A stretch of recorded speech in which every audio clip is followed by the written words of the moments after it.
প্রতিদিন নতুন নতুন আপডেট পেতে সাবস্ক্রাইব করুন টিউবার বিপি ইউটিউব চ্যানেলকে এবং পাশে আসা বেল আইকনটিও বাজিয়ে দিতে ভুলবেন না। আসসালামু আলাইকুম বন্ধুরা, টিউবার বিপি ইউটিউব চ্যানেল থেকে আপনাদের সবাইকে স্বাগতম জানাচ্ছি। এবং ইউটিউবের গতানুগতিক আপডেটগুলো নিয়ে যেহেতু আমি কথা বলি, সেহেতু ইউটিউবের উপরে বিবিসি নিউজের বিশেষ একটা প্রতিবেদন নিয়ে আজকে কথা বলবো। অর্থাৎ কপিরাইট আইন উঠে যাওয়ার পর বিভাগে বাংলাদেশি ক্রিয়েটররা এই বিষয়টি নিয়ে কথা বলবো এবং ফেয়ার ইউজের বিষয়গুলো, কোন কোন বিষয়ে ফেয়ার ইউজ করা যাবে, কোন কোন বিষয়ে করা যাবে না। আপনারা অনেকেই বলেন যে ভাই আমি যদি রোস্টিং চ্যানেল শুরু করি সেক্ষেত্রে কি করতে পারবো কিনা, আবার অনেকেই মিম রিভিউ করতে চান সেক্ষেত্রে কোনো সমস্যা হবে কিনা, আবার অনেকেই অনেক বিষয়গুলো নিয়ে প্রশ্ন করে যে কত সেকেন্ডের ভিডিও কপি করতে পারবো।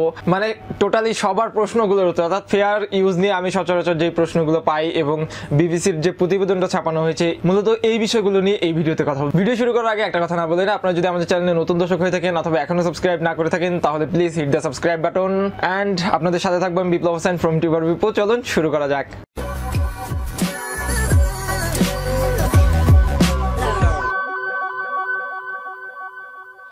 আমি প্রতিনিয়ত একটা কথা বলি বন্ধুরা, ইউটিউব তাকে স্বচ্ছ প্ল্যাটফর্ম হিসেবে দাবি করছে এবং সেই স্বচ্ছ প্ল্যাটফর্ম করার উদ্দেশ্যে বিভিন্ন আপডেট নিয়ে আসছে ইউটিউব বিভিন্ন ক্রিয়েটরের সুবিধার্থে অথবা ইউটিউব প্ল্যাটফর্মের সুবিধার্থে। তো সেক্ষেত্রে কোনো কোনো আপডেট আমাদের পক্ষে চলে আসছে অথবা কোনো কোনো আপডেটে আমাদের বিশাল পরিমাণ ক্ষতি হচ্ছে। আগে আমরা যেমনটা ফেয়ার ইউজ করতে পারতাম, আর্টিকেল 13-এর পর ইউরোপীয় কান্ট্রিগুলো কিন্তু কোনো কপিরাইট ইউজ করতে পারতেছে না, যদিও আমাদের কান্ট্রিতে কোনো পড়েনি এই বিষয়গুলো। তো মূলত কারা ফেয়ার ইউজ করতে পারবে এবং বিভিন্ন রোস্টিং চ্যানেলগুলো কীভাবে চলে বা কিভাবে করতে পারবেন এই বিষয়গুলো নিয়ে কথা বলবো। আর্টিকেল 11 এবং 13-এর মধ্যে শুধু দুইটা কথা বলা আছে যে আপনি শুধু মিম রিভিউ এবং জিআইএফ আমরা যেটাকে বলি, বিভিন্ন পিকচার আমরা জিআইএফ পিকচারগুলো ফেসবুকে যেমন হাসি দিল, হ্যাঁ বিভিন্ন পিকচারগুলো থাকে না অ্যানিমেটেড পিকচারগুলো, তো ওইটা এবং মিম রিভিউর ক্ষেত্রে আপনি ফেয়ার ইউজ করতে পারবেন বলে জানিয়েছে ইউটিউব, যেটার উপরে ডিপেন্ড করে বাংলাদেশের RNAR এবং পিউডিপাইও নিজেও ভিডিও বানায়, বিশ্বের 1 নম্বর ইউটিউবার, এবং তাসির নেশন কিছুদিন আগে শুরু করেছে মিম মানডে মিম রিভিউ নামে একটা এপিসোড। তো আপনি যদি মিম রিভিউ করেন এবং বিভিন্ন ফানি ক্লিপ দিয়ে মিমগুলো তৈরি করেন বা মিমগুলো তৈরি করে আপনি যদি ওইটা রিভিউ করেন বা মিমের রিয়াকশন ভিডিও তৈরি করেন সেক্ষেত্রে আপনাকে ইউটিউব কিন্তু এমনিতেই মনিটাইজ দিয়ে দেবে, এটা ইউটিউব বলে দিছে। আর একটা হচ্ছে জিআইএফ মানে অ্যানিমেটেড পিকচারগুলো আমরা যেটাকে জিআইএফ সংক্ষেপে বলা হয়, তো ওই পিকচারগুলোতে ইউটিউব কিন্তু মনিটাইজেশন দিচ্ছে বা মনিটাইজেশন যাদের আছে তাদের কিন্তু মনিটাইজেশনটা ডিসেবল করে দিচ্ছে না।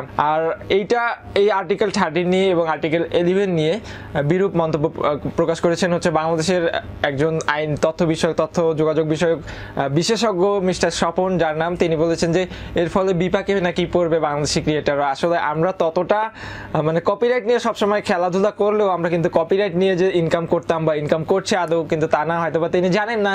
আমরা কিন্তু আমাদের বাংলাদেশেও অনেক ভালো ভালো ক্রিয়েটর রয়েছে, আমাদের বাংলাদেশেও অনেক ভালো ভালো ক্রিয়েটিভ ক্রিয়েটর রয়েছে।